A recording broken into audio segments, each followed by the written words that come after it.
કહેવું છે કે ખ્યાતિ એન્ટરપ્રાઇઝ નામની કંપની અમારી પાસે આવી હતી અને અમે અભિપ્રાય આપ્યો છે એ તળાવ ઊંડું કરવાનો, અને ત્યારબાદ આ કંપનીએ મંજૂરી મેળવી અને આ માટી અહીંથી ખનન કર્યું છે. ત્યારે સ્થળ ઉપર જે પહાડ છે એ ખોદીને લઈ જવાની અમે એવો કોઈ અભિપ્રાય આપ્યો નથી. ત્યારે સવાલો ઉઠી રહ્યા છે.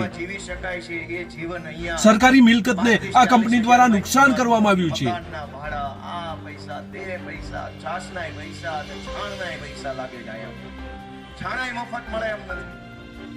ગામડામાં શાળાની વ્યવસ્થા નથી એટલે કેટલાક લોકો લાચારી વશ અહીંયા સુરતમાં રહેવું પડે છે. ગામડે વયો જાઓ, બાપ દાદાની ખેતી કરવું એમાંય વાંધો નથી, પણ છોકરા ક્યાં ભણાવવા જાય છે? ભણાવવા માટે અહીંયા રહેવું પડે છે. કેટલાકે ભણાવવા માટે ગામ છોડવું પડે છે. બોલો, આ વાત સાચી છે કે ખોટી? ખાતા જેણે સાચી કીધું એનો ખૂબ ખૂબ આભાર. ગામડામાં રહી શકાય એમ નથી, શહેરમાં જીવી શકાય એમ નથી. આ પરિસ્થિતિ કોણે પેદા કરી ગુજરાતમાં? આપણે બધાએ જે ભાજપને મત આપ્યો ને, ભાજપે આ પરિસ્થિતિ ગુજરાતમાં પેદા કરી.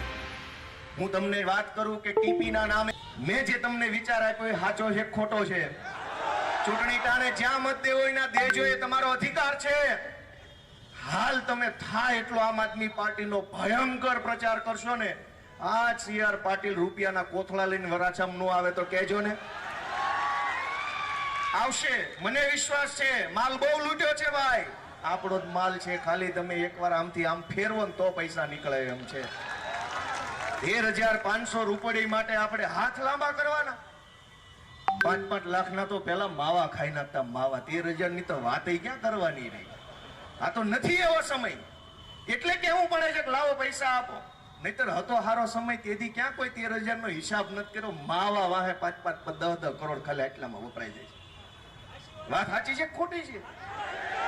નથી હારો સમય એટલે પૂછ્યું ને કીધું કે ભાજપ વાળાઓ કઈ છે તમારી પાસે દેવા જેવું?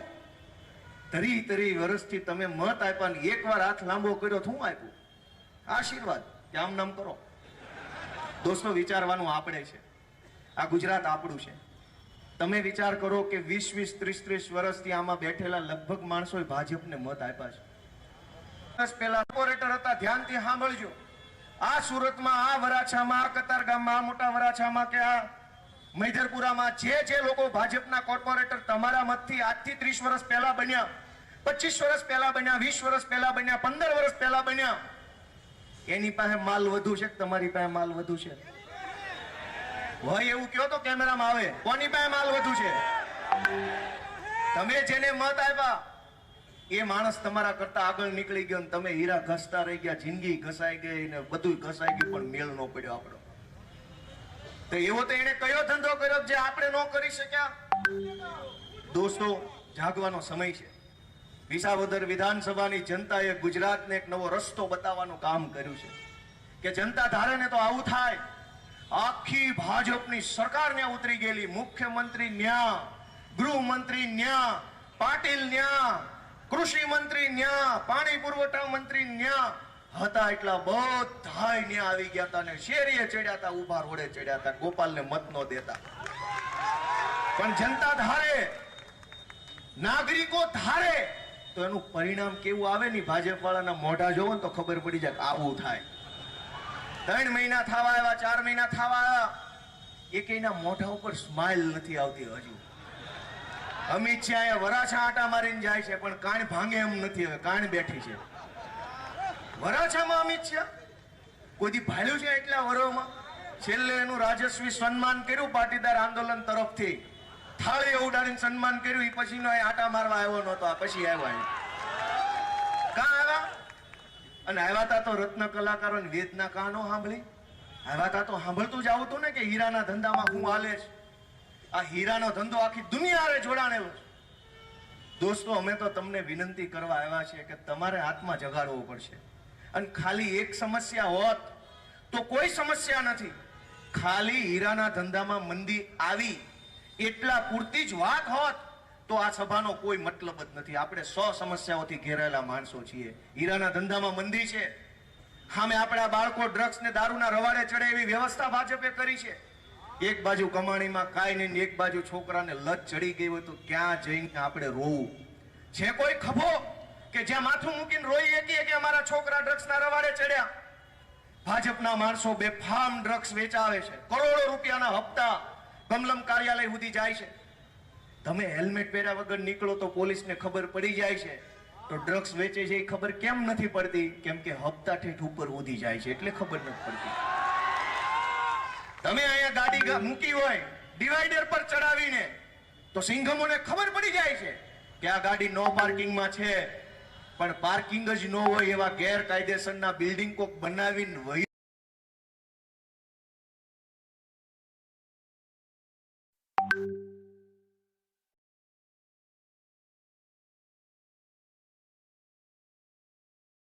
જાય છે. તેથી તમે ક્યાં જાઓ છો? કેમ નથી કહેતા કે ખોટા બિલ્ડિંગો બને છે?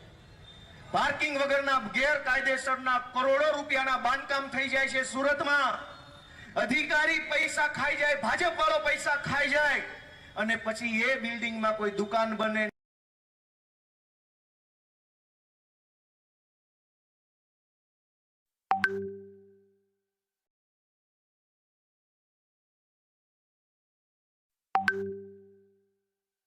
ન્યા તમે 20 રૂપિયાની વિક્સની ટેબ્લેટ લેવા જાઓ ત્યારે તમારી ગાડી નો પાર્કિંગમાં પડી છે, એમ કે સિંઘમ ઉઠાવી જાય. તો કાકા તારામાં ઓકાત હોત તો ગેરકાયદેસર બાંધકામ થાતું જ રોકાઈ દીધું તો અમારી ગાડી ગેરકાયદેસર પાર્કિંગમાં નો આવે. તે દિવસે તમે પાર્કિંગ વગરના બિલ્ડિંગો બનાવવા દીધા, પૈસા કોર્પોરેટરો ભાજપના લઈ જાય, ધારાસભ્યો લઈ જાય, બિલ્ડિંગ બની જાય, પછી તમારી ગાડી બહુ સહન કરી લીધું છે.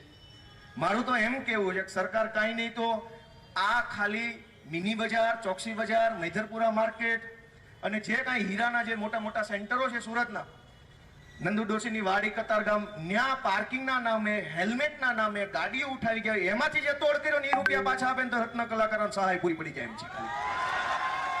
ઓછામાં ઓછા 100 કરોડ રૂપિયા લૂંટી લીધા હશે આ છેલ્લા 3-4 વર્ષમાં. 1 ફૂટ પડ્યું બહાર હોય તો ઉપાડી જાય છે.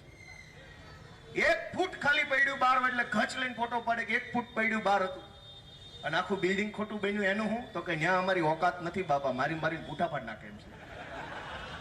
ગેરકાયદેસર બિલ્ડિંગ બન્યું, પાર્કિંગ નથી એમાં, તો કોઈ સિંઘમની ઓકાત નથી કે એને પૂછે કે બુલડોઝર લઈને પાડી દો. પણ તમારું 1 ફૂટ પડ્યું બહાર હશે તો સિંઘમો તમને મૂકશે નહીં ભાઈ.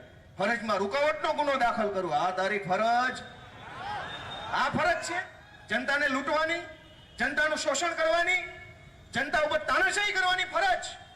બદલાવા દો એકવાર ગૃહમંત્રી ફરજનું ભાન અમે કરાવશું તમને કેવી તમારી ફરજ છે. અમે નથી જાણતા તમે કઈ ફરજ નિભાવો છો. ભાજપની દલાલી કરવાની ફરજ નિભાવો છો, અને દલાલી કરતા રોકીએ તો એમ કે ફરજમાં રૂકાવટ. અમે તમને શીખવાડશું ફરજ કરતા કેમ ફરજ બજાવવા. એકવાર જનતા જાગે અને આમ આદમી પાર્ટીની સરકાર આવે એટલે અમે ફરજનું ભાન કરાવશું દલાલોને. દોસ્તો, તમારા હાથમાં છે. અમે અમારી તાકાત જનતાની સામે મૂકી દીધી કે ભાઈ અમારામાં આ તાકાત છે. અમે અમારી નિયત જનતાની સામે મૂકેલી છે કે આમ આદમી પાર્ટીના નેતાની નિયત શું છે. અમે અમારી આવડત, અમારી સંયમ, અમારા નેતૃત્વની ક્ષમતા કેવી છે એ બધું તમારી સામે મૂક્યું છે. તમને એમ લાગે કે 24 કેરેટ સોનાનું આઈટમ છે તો એકવાર અમને આશીર્વાદ આપો, અમને કામ કરવાની તક આપો. દોસ્તો, આ સુરતમાં આમ આદમી પાર્ટી આવી એ પછી અનેક કામ થયા. પાણીના મીટર આવ્યા હતા. આપણી હિન્દુ પરંપરા, આપણી ભારતની સંસ્કૃતિ તો એ છે કે પાણીના પરબ બનાવીએ. પાણીના પરબ હોય, મફત પાણી, એમાં પાછું ફ્રીજ હોય, અને કે ભાઈ પાણી પીવો. નામ લખ્યું હોય બા બાપુજીનું, 5 લાખનો મહિને ખર્ચો કરી નાખે. અહીંયા ખૂણા ઉપર હતું પેલા પરબ, આ લીમડા હેઠે મને સાંભળે છે. પાણીના તો માણા પરબ બનાવે, અને ભાજપની સરકારની જોવો બુદ્ધિ જોવો, પાણીના મીટર આવ્યા. આમ આદમી પાર્ટીએ લડત ચલાવી ધર્મેશભાઈ, પાયલબેન, રાકેશભાઈના નેતૃત્વમાં, અને હિનાઈ મેયરે આવીને વિડીયો બનાવીને કહેવું પડ્યું કે ભાઈ હવે અમે પાણીના બિલ છે એ માફ કરવા માંગીએ છીએ. દોસ્તો, આમ આદમી પાર્ટીએ સુરતની અંદર ઘણા સારા કામ કરી બતાવવાની તમારા આશીર્વાદથી શક્ય બન્યું. ટીપીની અંદર 40% લેખે જે જમીન કાપે છે એ બિલકુલ ગેરકાયદેસર રીતે કાપે છે. મેં મુખ્યમંત્રીને મોઢે મોઢ આંખમાં આંખ નાખીને કીધું કે આલ્યો કાયદાની ચોપડી, કઈ કલમ, કયો શબ્દ, કયા પાના પર લખ્યું છે કે 40% જમીન કાપજો. એનામાં એ કોઈ જવાબ આપવાની કોઈ ક્ષમતા નહોતી કે મને કહીએ કે હું આખી ચોપડી 10 વખત વાંચીને ગયો તો બતાવે કયા પાના પર લખ્યું 40% જમીન કાપી લેવી. કોઈ કાયદામાં નથી લખ્યું 40% જમીન કાપવાનું, છતાંય કાપે. ઈ પ્લોટ ભાજપના મળતિયાઓને મફતના ભાવે પાણીના ભાવે વેચે. ઈ પ્લોટ ઉપર હાઈફાઈ કોમર્શિયલ બિલ્ડિંગ બને. એ બિલ્ડિંગ ની અંદર કરોડો રૂપિયાની દુકાનો વેચાય, ભાજપ વાળાને એના મળતિયા કમાય. જ્યારથી તમે બધાએ આમ આદમી પાર્ટીને મત આપ્યો, વિપક્ષની અંદર આમ આદમી પાર્ટી બેસાડી, અમને તકલીફો ઘણી પડી, જેલમાં જવું પડ્યું, માર ખાવો પડ્યો, પણ અમે આજે વટ સાથે ગર્વ સાથે તમને કહી શકીએ કે અમે વિપક્ષમાં આવ્યા પછી એક પણ સરકારી પ્લોટ વેચાવા નથી દીધો, એક પણ પ્લોટ નહીં. વેચી જોવે કોનામાં હિંમત છે.